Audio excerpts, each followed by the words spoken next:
దేవుని యొక్క కృపగల నామమునకు మహిమ కలుగును గాక. క్రీస్తునందు ప్రియమైన వారందరికీ నా స్తోత్రములు తెలియజేయుచున్నాను. ఈ ఉదయకాలమున మన వేకువ మన్నా యొక్క ముఖ్య అంశము దేవుని యొక్క సన్నిధిని వాంఛించుట. దీని ధ్యానార్థమై మనము కీర్తనల గ్రంథము 27వ అధ్యాయము 8వ వచనము వైపు మన పరిశుద్ధ గ్రంథమును త్రిప్పెదము గాక. నా సన్నిధి వెదుకుడని నీవు సెలవీయగా, యెహోవా నీ సన్నిధి నేను వెదకెదనని నా హృదయము నీతో అనేను అని చదువుచున్నాము. ఈ వాక్యమును వినిచుండిన ప్రియమైన వారలారా, ఈ లోకములో జీవించుచున్న మనకు కేవలము దేవుని సన్నిధిలో నుండి మాత్రమే కావలసిన బలము, నిరీక్షణ, కృప మరియు కనికరమును లభించును. ఇవన్నీయును లభించవలెనంటే దేవుని సన్నిధియే కేంద్ర బిందువుగా మనము మార్చుకొనవలెను. అటువంటి జీవితముకై మనము దావీదు వలె ప్రభువు సన్నిధిని వాంఛించవలెను. రాజైన దావీదు దేవుని సన్నిధిని వాంఛించి ఆయన సన్నిధిలోనే జీవింప కోరెను కాబట్టియే తాను ఆత్మానుసారమైన బలమును పొందుకొని దేవుని కృపను పొందుకొనిన వాడై అతనికి కావలసిన సమయములో దేవుని కనికరమును దొరికెను. అదే 27వ కీర్తన యందు 7వ వచనములో, యెహోవా నేను కంఠధ్వని ఎత్తి నిన్ను ప్రార్థించున్నప్పుడు నా మనవి ఆలకించుము, కరుణతో నాకుత్తరమిమ్ము అని చదువుచున్నాము. మనము ఆయన సన్నిధిలో ఆయన కృప కొరకై ఎదురు చూచినప్పుడు,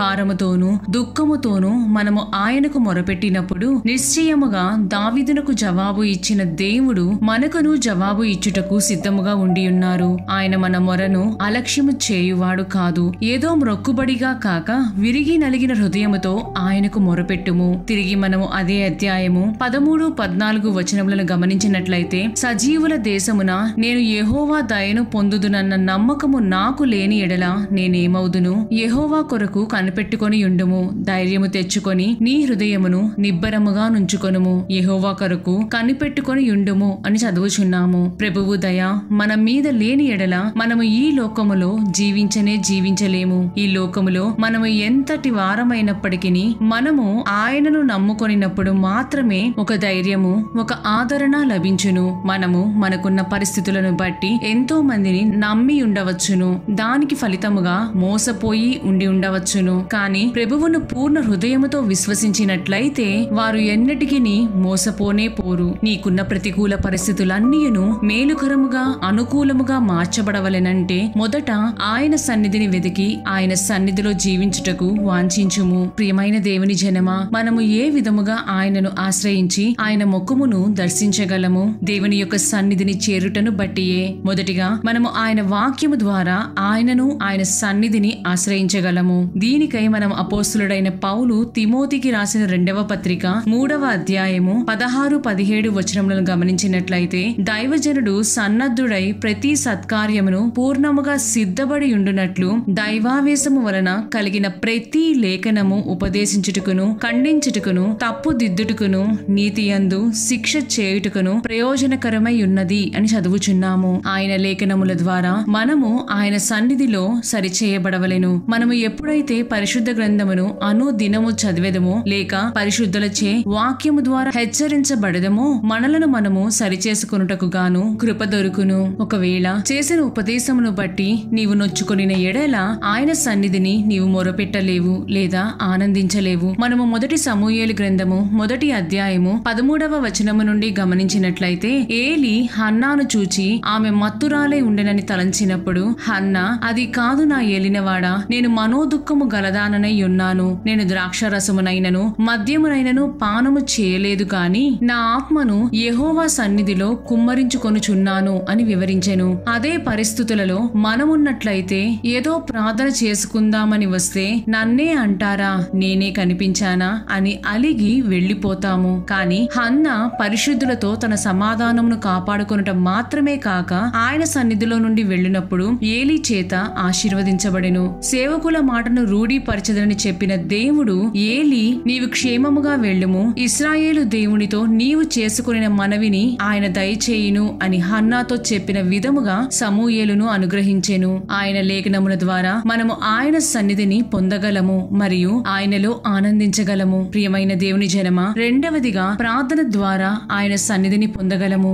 దీనికై అపోస్తులుడైన పౌలు హెబ్రీయులకు రాసిన పత్రిక 4వ అధ్యాయము 16వ వచనమును గమనించినట్లయితే, గనుక మనము కనికరింపబడి సమయోచితమైన సహాయము కొరకు కృపనొందునట్లు ధైర్యముతో కృపాసనము యొద్దకు చేరెదము అని చదువుచున్నాము. మనము చేయు ప్రార్థనలను బట్టియే ఆయన సన్నిధి మనకు లభించును. ప్రియులారా, మన జీవితంలో ఏమి సంభవించినను అది సంతోషమైన, దుఃఖమైన, శ్రమల మార్గమైన మరి ఏ ఇతర సమస్య అయినను మొట్టమొదటిగా మనకు గుర్తుకు రావలసిన స్థలము ఆయన యొక్క సన్నిధియే. మనము ఆయన యొక్క కృపాసనము యొద్దకు చేరి మొరపెట్టినప్పుడు నిశ్చయముగా ప్రభువు నీకు సహాయము చేయుదురు. ప్రియమైన దేవుని బిడ్డ, మనము కీర్తనల గ్రంథము 51వ అధ్యాయము 11వ వచనమును గమనించినట్లయితే, నీ సన్నిధిలో నుండి నన్ను త్రోసివేయకుము, నీ పరిశుద్ధాత్మను నా యొద్ద నుండి తీసివేయకుము అని చదువుచున్నాము. ఎంతో విలాసవంతమైన జీవితమును చేయగల దావీదు సైతం దేవుని సన్నిధి మాత్రం చాలునని చెప్పుచున్నాడు. మరి నీవు ఏ విధముగా ఆలోచించుకొనుచున్నావు? లోకము వైపు, మనుష్యుల వైపు వారు సహాయము చేతురని ఆలోచించుచు ఒకవేళ దేవుని సన్నిధిని నిర్లక్ష్యము చేయుచున్నావా? ధైర్యమును కోల్పోయి ఏ నిరీక్షణ లేని నీకు దేవుడే ఆయన సన్నిధిలో ఒక ఆశ్రయమును కలిగించును. ఎప్పుడైతే ప్రభువు సన్నిధిని నీవు వాంఛించుదువో, నీ జీవితములో ఆటంకములతో ఆగిపోయిన ప్రయత్నములన్నీయును నిమిషములో ఆయన చేసి ముగించునని జ్ఞాపకముంచుకొనుము. ప్రభువే ఆయన సన్నిధిని మనకు తోడుగా ఉంచి నడిపించుదురుగాక. ఆమేన్.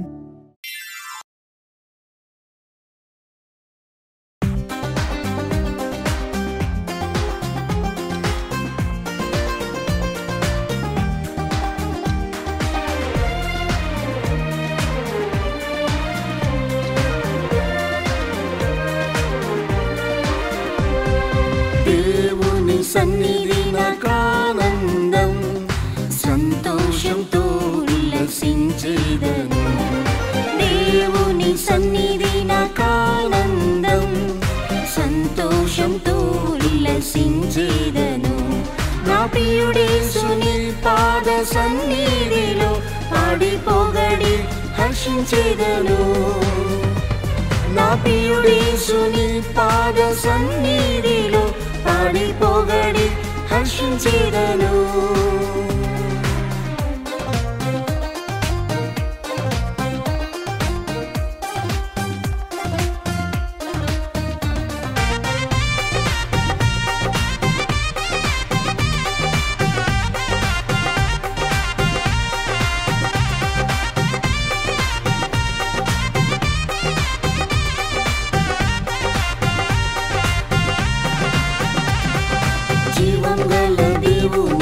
దర్శించుటకు ఆనందంతో నా హృదయము పొంగుచుండెన్.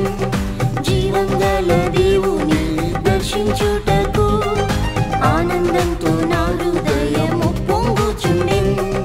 నీ సన్నిధిలో ఒక దినము గడుపుట 1000 దినముల కంటే శ్రేష్టము.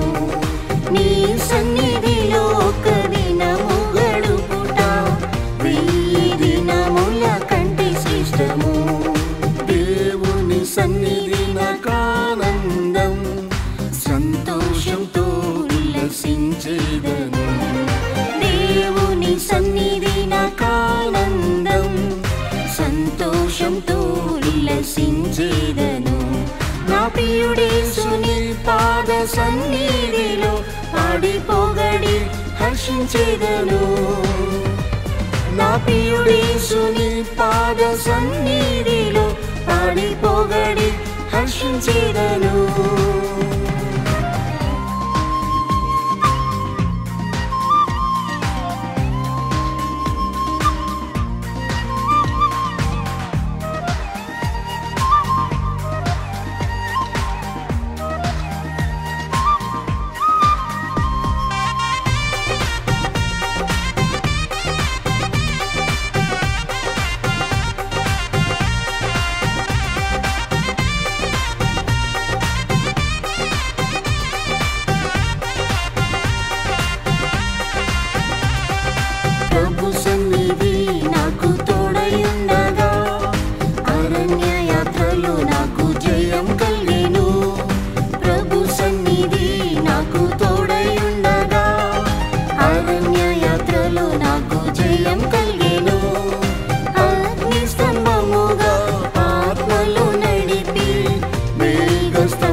చూపెను. అగ్ని స్తంభముగా ఆత్మలో నడిపి మేఘ స్తంభముగా దారి చూపెను.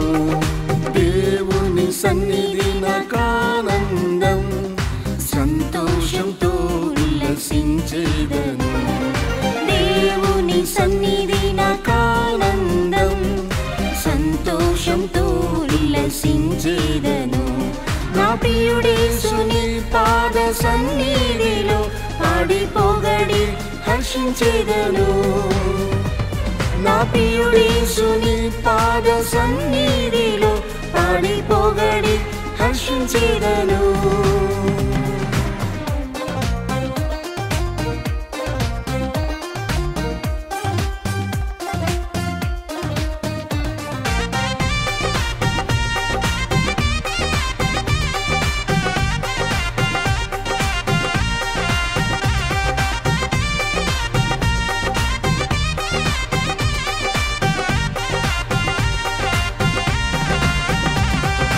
యేసు సన్నిధిలో క్షేమం కలదు, కలవరం పోరాటంలో నిలబెట్టును.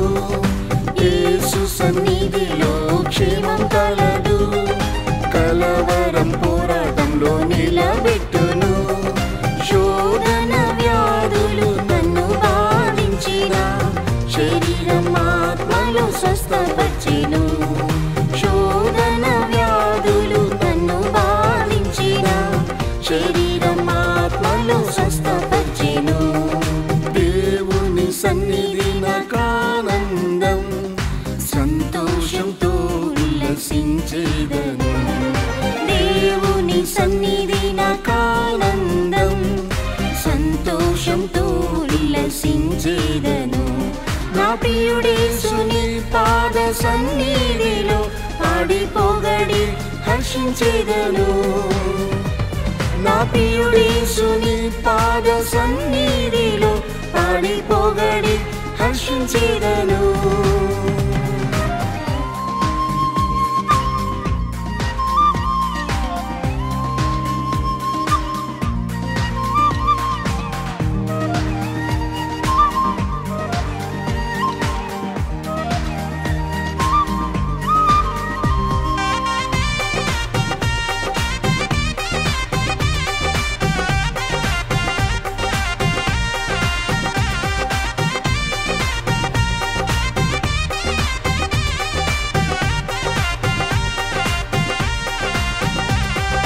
ప్రభు సన్నిధిలో ప్రార్థించి ఏడ్వగా, సమాధానం విశ్రాంతి నాకిచ్చెను. ప్రభు సన్నిధిలో ప్రార్థించి ఏడ్వగా, సమాధానం విశ్రాంతి నాకిచ్చెను. శత్రు శక్తులు నాపై దండెత్తి వచ్చినను, శక్తిమంతుడు యేసు విడిపించెను. శత్రు శక్తులు నాపై దండెత్తి వచ్చినను, శక్తిమంతుడు యేసు విడిపించెను. దేవుని సన్నిధి నాకానందం, సంతోషంతో ఉల్లసించేదను. దేవుని సన్నిధి నాకానందం, సంతోషంతో ఉల్లసించేదను. నా ప్రియుడేసుని పాద సన్నిధిలో పాడి పొగడి హర్షించేదను. నా ప్రియుడేసుని పాద సన్నిధిలో పాడి పొగడి హర్షించేదను.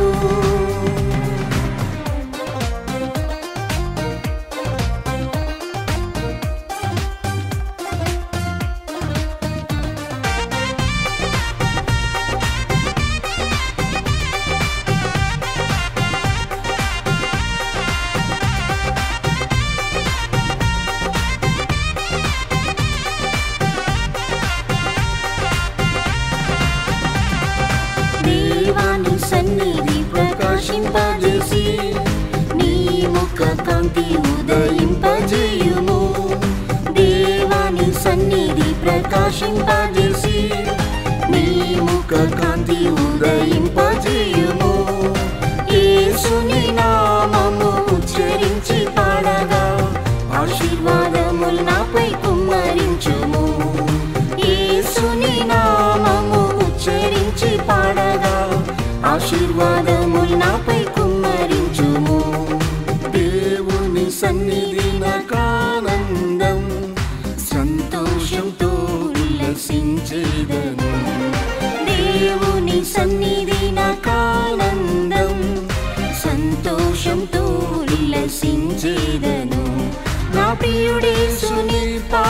సన్నిధిలో పాడి పొగడి హర్షించేదను నా ప్రియుడేసుని పాద సన్నిధిలో పాడి పొగడి హర్షించేదను